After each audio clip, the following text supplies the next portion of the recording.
Buenos días, hermanos. En esta mañana, indudablemente, nos estamos gozando en el Señor. Y espero que nos sigamos gozando en esta mañana a través de su palabra. Y lo que el Señor ha puesto en mi corazón, que vamos a tratar en esta mañana y hablar de ello y a reflexionar sobre ello. No hay ninguna casualidad. Desde aquí no le veo nada. No sé si está puesto.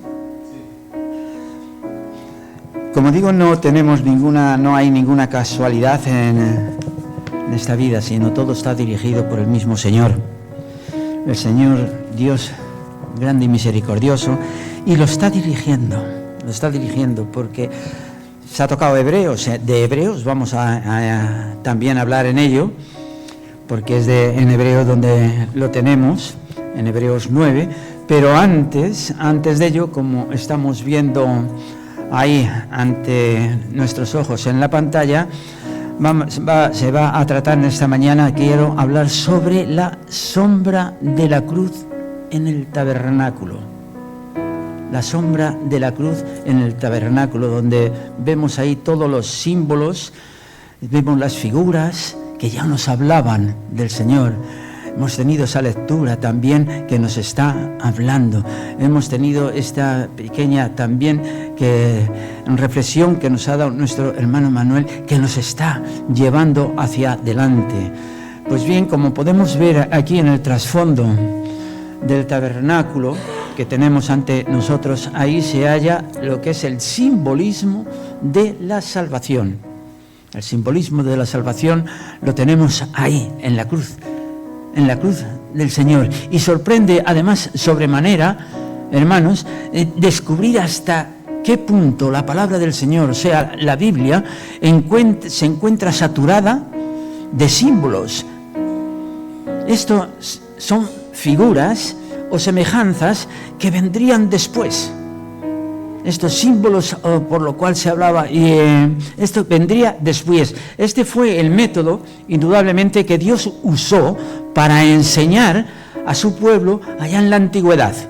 Y durante la instancia del Señor Jesucristo aquí en la tierra, Él también usó de estos símbolos para ilustrar las verdades que el Señor tenía para nosotros, para su pueblo, para que nos fianzáramos en ello. Por eso, en esta mañana vamos a tratar sobre ese tema fascinante que vemos ahí. Y yo he traído esta imagen, he querido poner esta imagen porque a veces una imagen habla más que 1000 palabras. Pero vamos a llevar con la imagen las palabras del Señor también, para que ellas profundicen en nuestro corazón y veamos la enseñanza que nos quiere y nos trae para nosotros aquí. Tenemos la sombra de la cruz en el tabernáculo. Leemos en el capítulo 9, en el primer versículo, pero mirad, antes, para orientarnos un poco, el versículo 13 del capítulo 8 dice: al decir nuevo, ha declarado caduco. Hay algo que viene después, ese nuevo, y ha declarado caduco lo que ya se ha hecho viejo y anticuado y que está a punto de desaparecer. Quisiera un poco para que nos vayamos voy a hacer una lectura que no tenía previsto, pero creo para que nos podamos un poquito centrarnos aquí. Dice del capítulo 8, en el versículo 8, dice: he aquí vienen días, dice el Señor, en el que cuidaré de la casa de Israel y con la casa de Judá un nuevo pacto, en que concluiré con la casa de Israel y con la casa de Judá un nuevo pacto.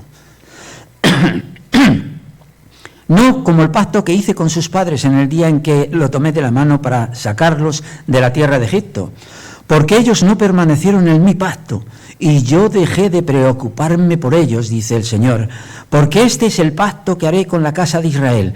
Después de aquellos días, dice el Señor, pondré mis leyes en la mente de ellos, y en sus corazones las escribiré, y yo seré para ellos Dios, y para mí ellos serán pueblo.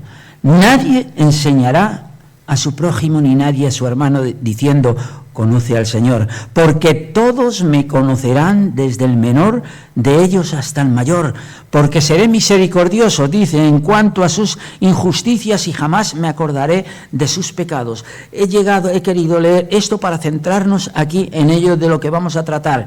Por eso dice el versículo 13, que al decir nuevo ha declarado caduco ya lo primero, y lo que se ha hecho viejo, anticuado, está a punto de desaparecer.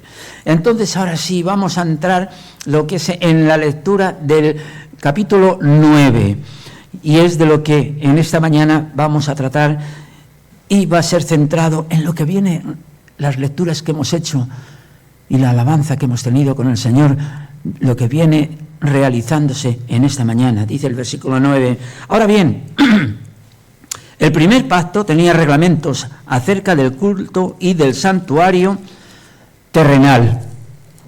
El tabernáculo fue dispuesto así. En la primera parte es lo que llaman el lugar santo.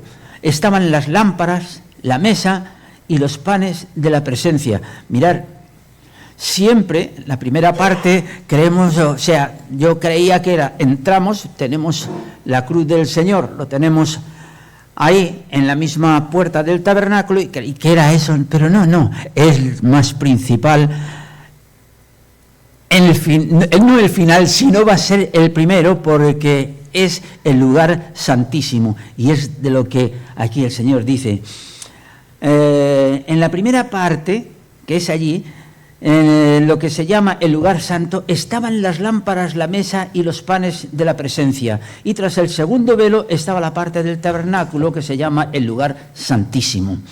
Esta es la primera parte, porque es el lugar santísimo, ahí donde estaba todo, ahí ubicado. Dice el versículo 4, allí estaba el incensario de oro y el arca del pacto enteramente cubierta con oro. En ella estaban un vaso de oro que contenía el maná, la vara de Aarón que reverdeció y las tablas del pacto, y sobre ella los querubines de la gloria cubrían el propiciatorio. De todas estas cosas no podemos hablar ahora en detalle, dice aquí la palabra. Estas cosas fueron dispuestas así. En la primera parte del tabernáculo entraban siempre los sacerdotes para realizar los servicios del culto, pero en la segunda, una vez al año, entraba el sumo sacerdote solo, no sin sangre. Hemos estado viendo y leyendo y todo lo que traía en consecuencia esto. Por eso ellos hacían ese sacrificio, ahí dice, no sin sangre, la cual ofrecía por sí mismo y por los pecados del pueblo que el pueblo cometía por ignorancia. Con esto, el Espíritu Santo daba a entender que todavía no había sido mostrado el camino hacia el lugar santísimo, mientras estuviese en pie la primera parte del tabernáculo. Esto es la figura del tiempo presente, según la cual se ofrecían ofrendas y sacrificios que no podían hacer perfecto en cuanto a la conciencia al que rendía culto. Estas son ordenanzas de la carne, que consisten solo de comidas y bebidas y diversos lavamientos impuestas hasta el tiempo de la renovación. Pero, dice el versículo 11, estando ya presente Cristo, el sumo sacerdote de los bienes que han venido por medio del más amplio y perfecto tabernáculo, no hecho de manos, es decir, no de esta creación, entró una vez y para siempre en el lugar santísimo, logrando así eterna redención, ya no mediante sangre de machos cabríos ni de becerros, sino mediante de su propia sangre. Hasta aquí, que bendiga el Señor su palabra. Y vamos a reflexionar aquí en ella.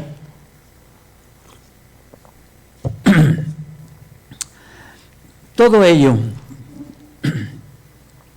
se puede ver aquí el orden con los los aspectos, con todos los aspectos, que es completo, es perfecto y es magnífico. Y no podía ser de otro modo, hermanos, porque este es el orden divino que así. Y entonces vemos ahí todo esto ordenado perfectamente como está allí en la pantalla. El arca y el altar de bronce forman en cierto sentido los dos extremos opuestos. Desde una parte a la otra tenemos en el fondo el arca y en el principio, la entrada, tenemos el altar de bronce. Ahí. Y forman, como hemos dicho, los dos extremos. Lo primero era el trono de Dios establecido en justicia y juicio. Y digo lo primero, no como antes comenté, por eso comentaba que yo creo que para mí hubiera sido lo primero, o es cuando entramos en un sitio, lo primero que nos encontramos, ¿qué es? Pero no, lo primero aquí es más esencial, que es donde está el arca, el lugar santísimo allí. Por ello, lo primero era el trono de Dios establecido allí en justicia y juicio, como dice en el Salmo 84, que dice: justicia y juicio son el cimiento de tu trono, porque ahí está el cimiento del trono de Dios. Misericordia y verdad van delante de su trono. En el último extremo, o sea, mirándolo desde dentro, ahí está el altar de bronce, que es lo que está en la misma entrada del tabernáculo. Allí tenemos el altar de bronce. Era el lugar donde el pecador, únicamente podía acercarse allí, donde la misericordia y la verdad, ahí era donde la misericordia y la verdad van delante del rostro del Señor. El hombre por sí mismo no tenía libertad para acercarse al arca del Señor, para hallar, para estar con Dios, porque aún no estaba descubierto el camino, hermanos, ese camino para llegarse al santuario, como vemos y hemos visto en la lectura de Hebreos 8, Hebreos 9:8, donde dice que el Espíritu Santo da a entender con esto que aún no se había manifestado el camino al lugar santísimo, todavía no se había manifestado. Estaban los proyectos de Dios, pero no se había manifestado el camino para el lugar santísimo. Pero no obstante, Dios podía venir al altar de bronce para encontrar al pecador. La justicia y el juicio no podían admitir al pecador en el lugar santísimo, en el fondo. Mas la misericordia y la verdad podía hacer salir a Dios del lugar santísimo, no envuelto indudablemente con aquel resplandor que tenía allí y majestad, con lo que solía revelarse allí en los sostenes místicos de su trono, que eran los querubines de la gloria, y podía acercarse aquí al altar de bronce. Todo esto, hermanos, es muy propio para recordarnos el camino que recorrió aquel que en estos tipos y figuras que tenemos ahí prefiguraban quién era la sustancia y la sombra que ahí estaba, que era quien sabemos que era. Ya nos estaba hablando, era Cristo Jesús, nuestro Señor Jesucristo. Dios mandó, hermanos, mandó hacer el tabernáculo para darnos una lección objetiva de la verdad, esa verdad espiritual, y por tanto el tabernáculo podía ser y es la revelación del Cristo y de su obra redentora.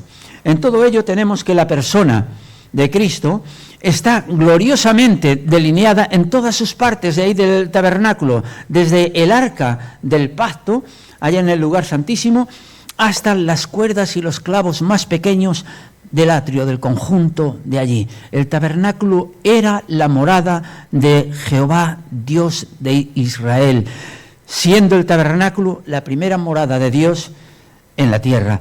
Dios moró entre los hombres después de la caída, pero ahora, en estos tiempos, Dios condesciende a dirigirse al hombre y le pide morada en su corazón. En Colosenses 1:27 dice: a quienes Dios quiso dar las riquezas de su gloria, que es Cristo Jesús, en vosotros la esperanza de gloria. Dios vino a morar, hermanos, en sus redimidos. Y desde entonces hasta ahora ha tenido morada en la tierra.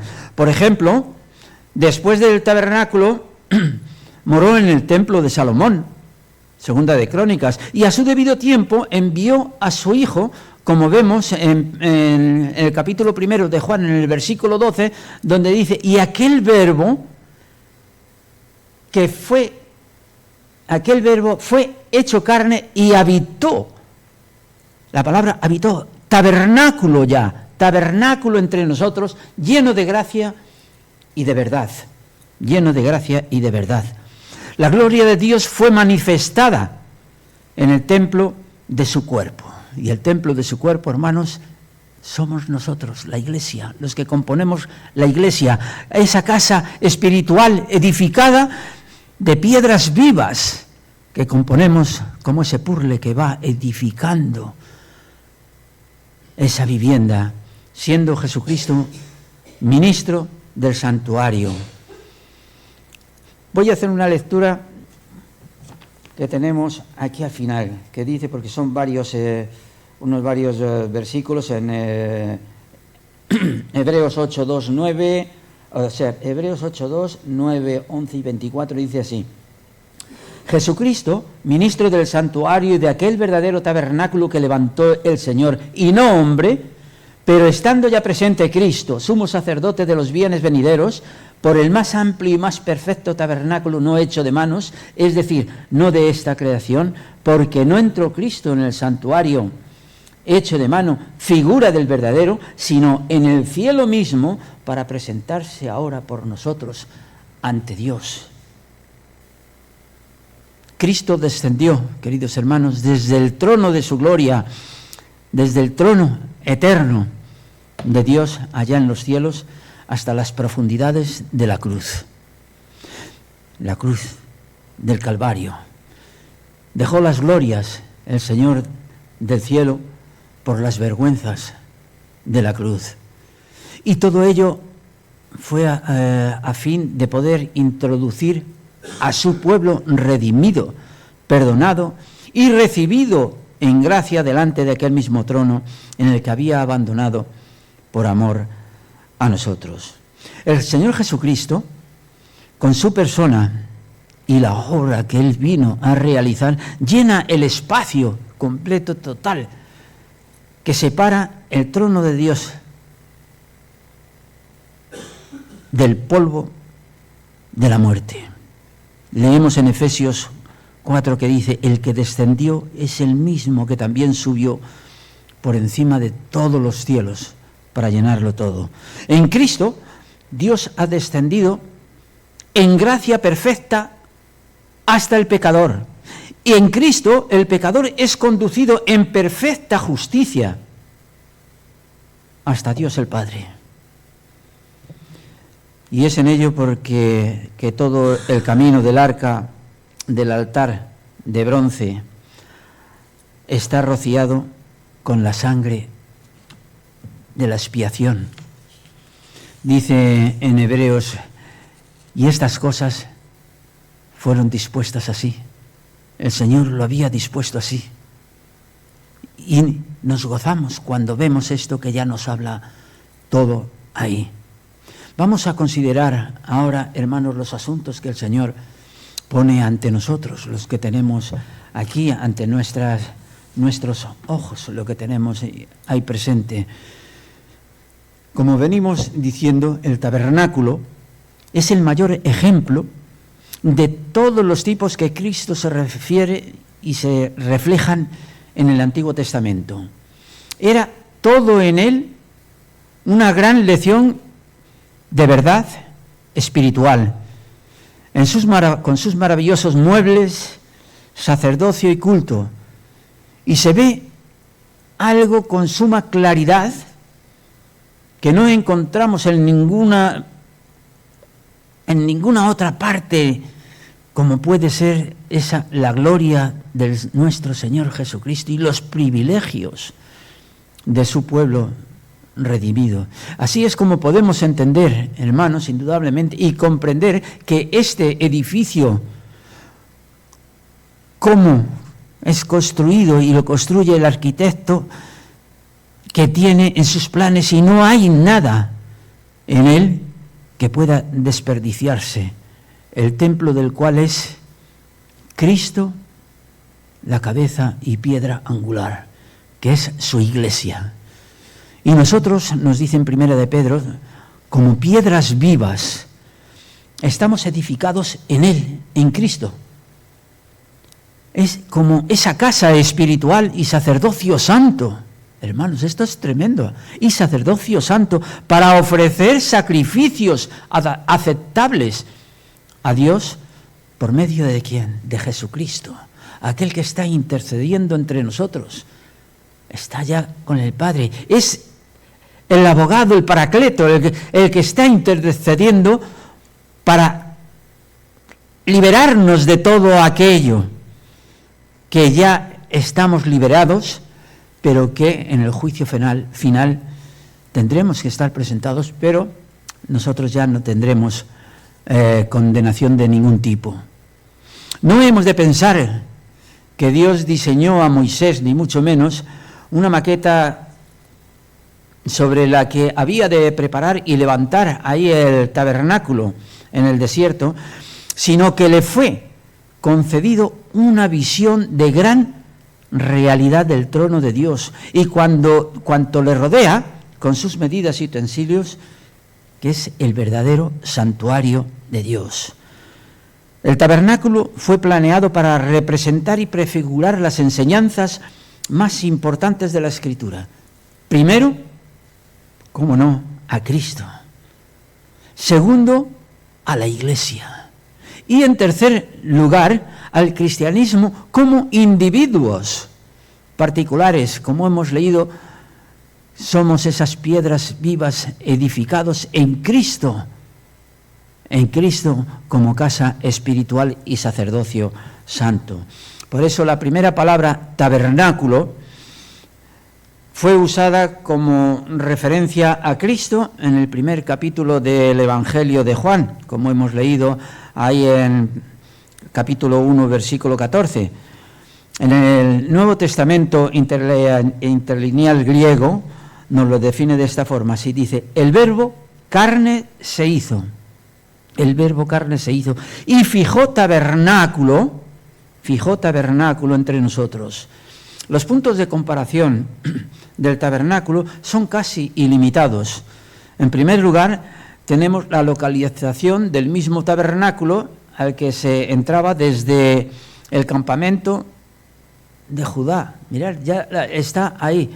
Vemos aquí la entrada, pero el campamento de Judá estaba justamente ahí de frente. ¿Qué nos podía sugerir esto ya?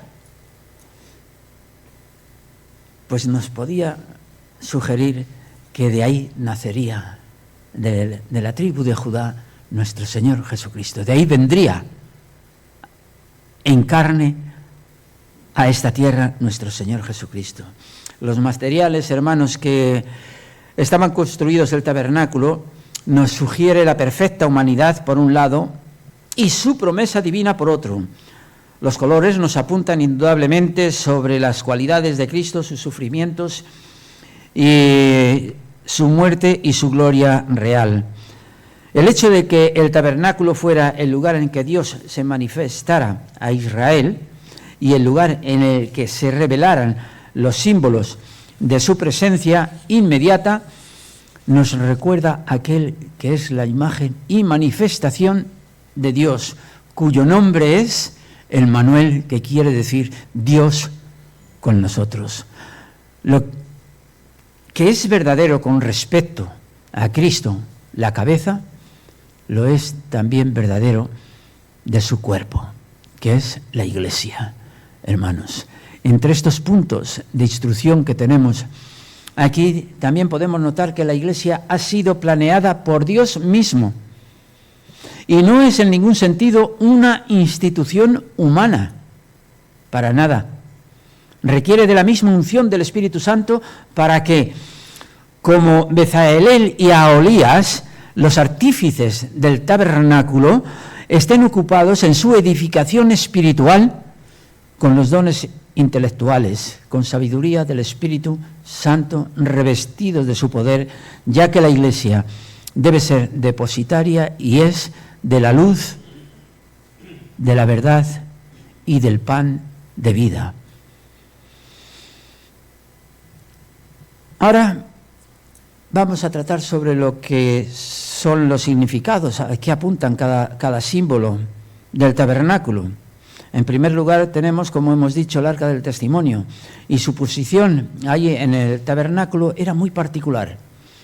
En el centro, tras el velo del lugar santísimo, allí formaba la base del trono del Señor.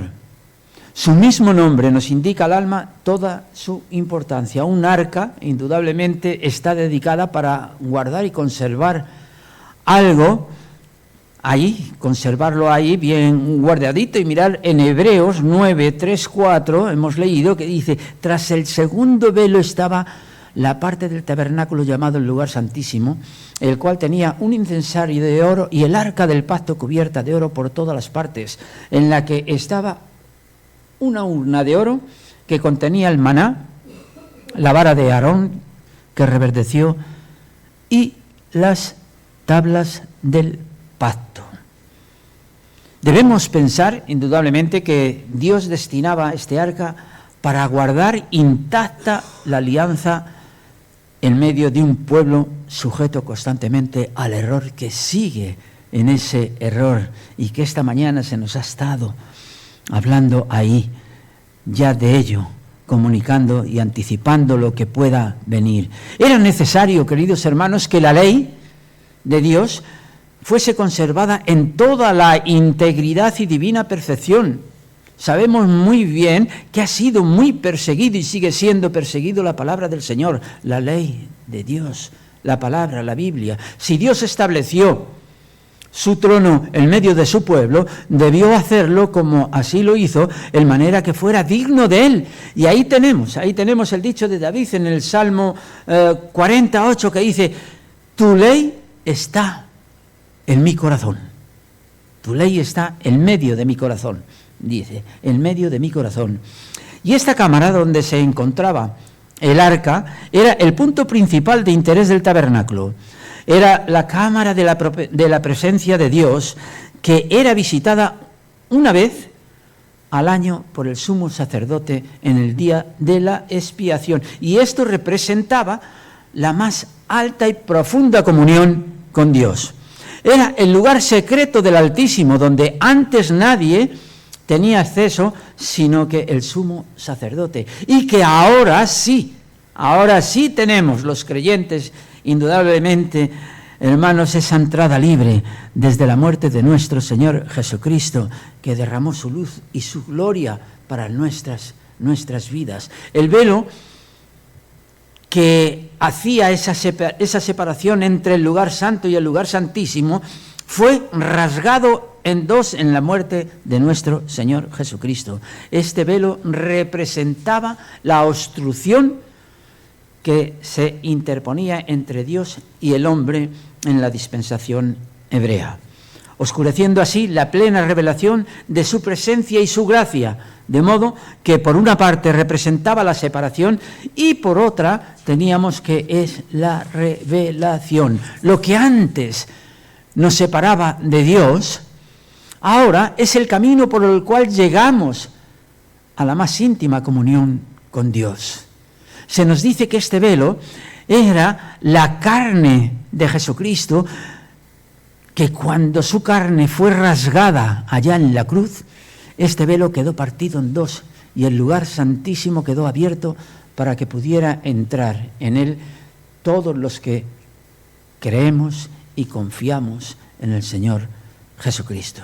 La vieja naturaleza, hermanos, impide ver la gloria de Dios. Y así está el mundo ahí fuera.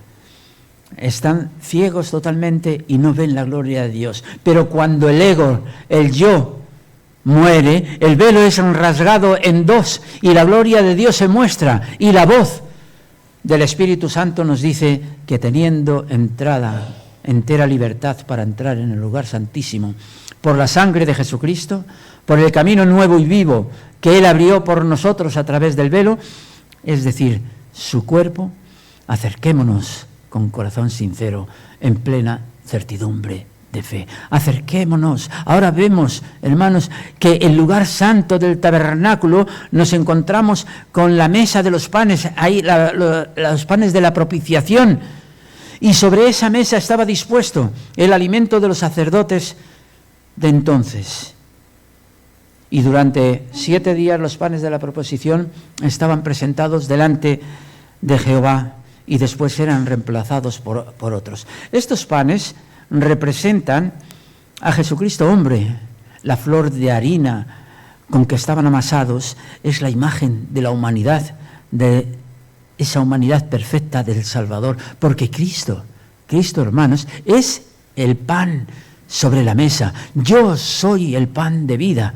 Dice, el que come mi carne no volverá a tener hambre. Soy el pan de vida. Nuestro Señor Jesucristo ha reclamado este símbolo para sí mismo, aquí en el capítulo 6 del Evangelio de Juan, y ello nos muestra cuánta adecuación en la vida real es el alma puede encontrar solo en su vida, en su muerte y en su persona. Dice el versículo 54 del capítulo 6, dice que el que come mi carne y bebe mi sangre tiene vida eterna. Y el 55 dice, porque mi carne es verdadera comida y mi sangre verdadera bebida. Y esto es solo la figura, hermanos, esto es solo la figura. Cristo es el verdadero pan. Este símbolo nos es muy familiar para los creyentes y es tan natural y expresivo que no hay duda respecto al significado y no hay dificultad para captar su hermosura. Cuando estamos participando, como lo vamos a hacer dentro de unos momentos, participando de este pan de la mesa del Señor, estamos gozándonos en el Señor y sabemos que es una institución hecha por el mismo Señor Jesucristo como recuerdo y recordatorio hasta que Él venga. Como el agua y la luz son los símbolos naturales también de la purificación y la iluminación, el pan expresa bien la santificación y provisión para las necesidades más profundas del alma que Cristo proporciona y el Evangelio nos revela. En el otro extremo de la mesa nos encontramos con el candelabro. Tenemos allí, porque los sacerdotes tienen igualmente necesidad de luz, lo mismo que de alimento. Y lo uno y lo otro lo tenemos ahí, en Cristo Jesús. Cuando Él dice ahí en Juan 8, dice, yo soy la luz del mundo, el que me sigue no andará en tinieblas, sino que tendrá la luz de la vida. Una de las funciones particulares de Aarón consistía en mantener las lámparas encendidas teniendo cuidado de ellas. Por eso dice en Levíticos, dice que en Levíticos dice 24, 1, 2, dice, habló Jehová a Moisés diciendo, manda a los hijos de Israel que te traigan para el alumbrado aceite puro de olivas machacadas para hacer arder las lámparas continuamente. Las dos figuras aquí, hermanos, que se encuentran ahí en el candelabro, la luz y el aceite, son hermosas y son interesantes indudablemente en el simbolismo natural. La luz fue lo primero creado en el mundo natural y la gloria principal, y es esencial prácticamente para la existencia y la vida, y es lo que viste todo de hermosura y de color, la luz. No solo tenemos luz que nos viene de afuera, sino tenemos la luz que el Espíritu Santo también infunde en nuestro corazón, también de adentro. Hallamos entonces una figura en toda la palabra de Dios, en esta figura, desde el principio que apareció en el huerto del Edén, apareció a Abraham, a Israel y a Moisés. Y Jesús usa esta figura para Él mismo y dice que Él es la luz del mundo. Él es la luz del mundo, siendo al mismo tiempo allí fuente de luz el Espíritu Santo a todos los que en Él creen. Y así es como la obra del Espíritu Santo actúa en la Iglesia y está unida a la obra de Cristo en la tierra, y es su obra también en el cielo. Ahora nos encontramos aquí ya con el altar de oro, que es el emblema del lugar donde se encuentra un Dios santo y el hombre pecador. Era el lugar donde el pecador se acercaba a Dios por el poder y en virtud de la sangre de expiación. Y sobre ese altar era derramada toda la sangre de los sacrificios, y el lugar donde Dios entraba a cuenta con el pecado para juzgarlo. Y es al mismo tiempo, hermanos, donde el perfume agradable de todo lo que había de excelente en Cristo ascendía al trono de Dios. ¿Y cuál era el simbolismo aquí especial? Que este pequeño altar en el culto antiguo, pues representaba, en primer lugar, representaba la intercesión de Cristo en favor nuestro, y también nuestra intercesión en el nombre de Cristo.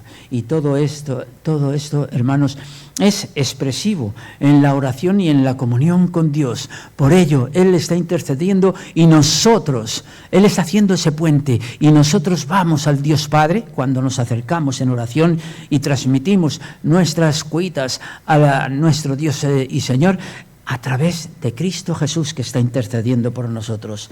Hay algo en el sentido aquí del olfato que quizás es más delicado que cualquier otro sentido, el olfato. Y el perfume que este sentido capta es casi como el aliento de la naturaleza, que expresándolo podríamos decir la más sensible del alma. Y así tenemos que la fragancia ha pasado a ser la expresión de la oración en el amor. Y este dulce vaho de especies ardientes nos habla del dulce aliento de la oración, y es el emblema escogido del homenaje del corazón humano al Padre Celestial. Pero como el más alto ejemplo de la oración lo tenemos en el Hijo, en Cristo Jesús, en el Hijo hombre, es ello que primero significa las oraciones de Jesucristo, que durante toda la vida le vemos orando, y al final de la misma pasa a ser la culminación de su ministerio. Al cruzar el arroyo de Cedrón, allá en el jardín, lo encontramos orando.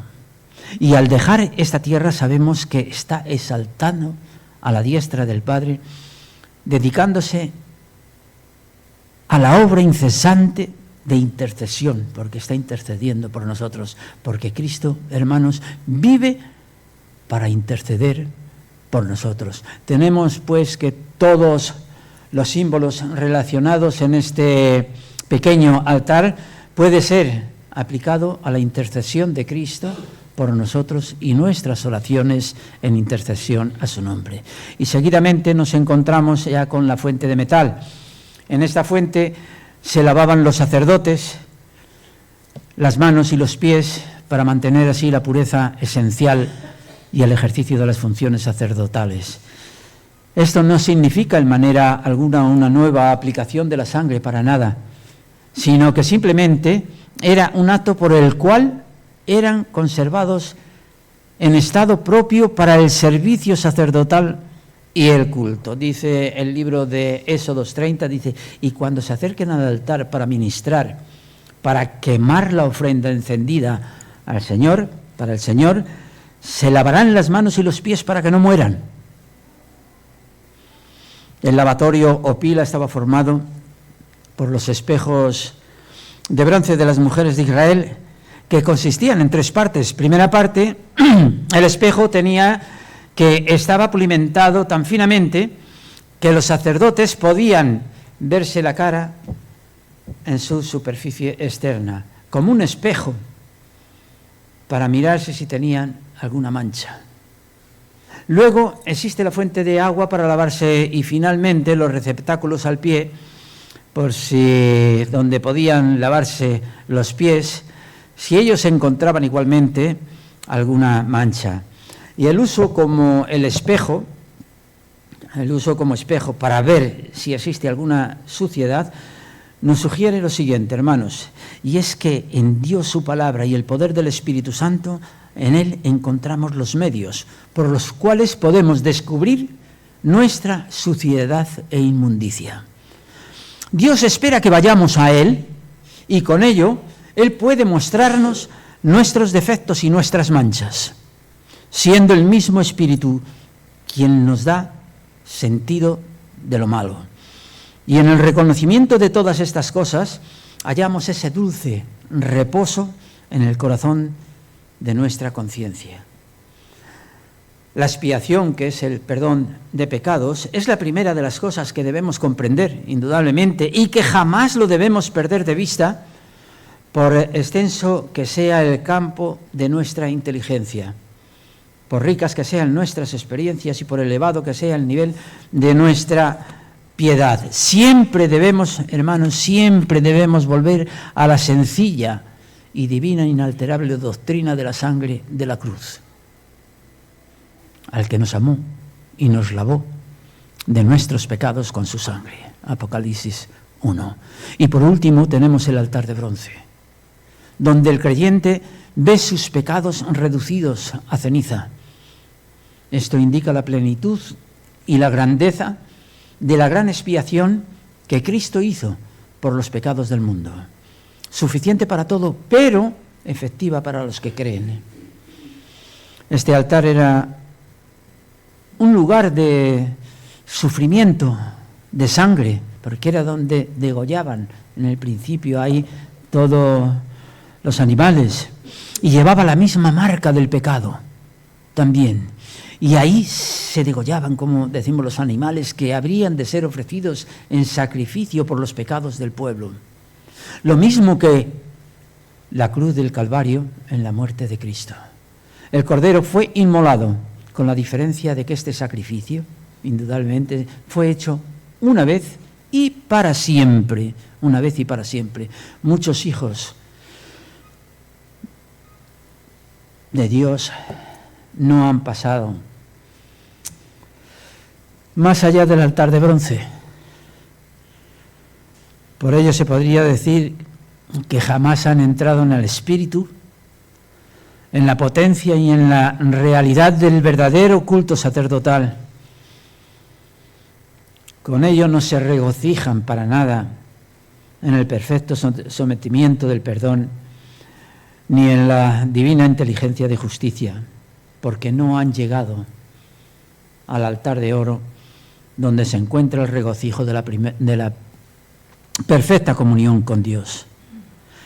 La obra de Cristo, hermanos, ha quitado todo obstáculo que pudiera cerrar el camino para ofrecer a Dios un culto libre y racional.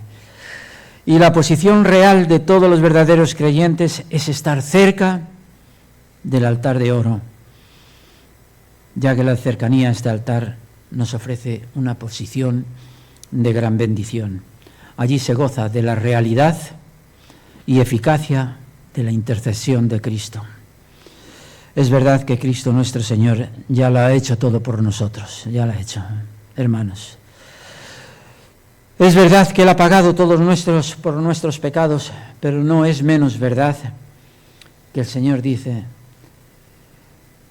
el que a mí viene, no le echo fuera. Se entra a la vida inicial en Cristo por el camino de la muerte, y ese no es fácil. ¿O no sabéis que todos los que hemos sido bautizados en Cristo hemos sido bautizados en su muerte? Que el Señor bendiga su palabra. Padre amado, te damos infinitas gracias, oh Señor, por Jesús nuestro Salvador. Te damos gracias, Señor, porque Él y en Él fue la culminación, Señor, de su obra, Señor, esa obra redentora y santificadora, Señor, para aquellos, oh Padre celestial, que estábamos inmersos en pecado, Señor, y que hemos sido redimidos por su sangre. Señor, te damos gracias, Señor, por haber traspasado, Señor, hasta ese altar donde podemos gozarnos libremente en esa esperanza de que somos tuyos, Señor. A ti sea la gloria por siempre, Señor. Amén. Amén.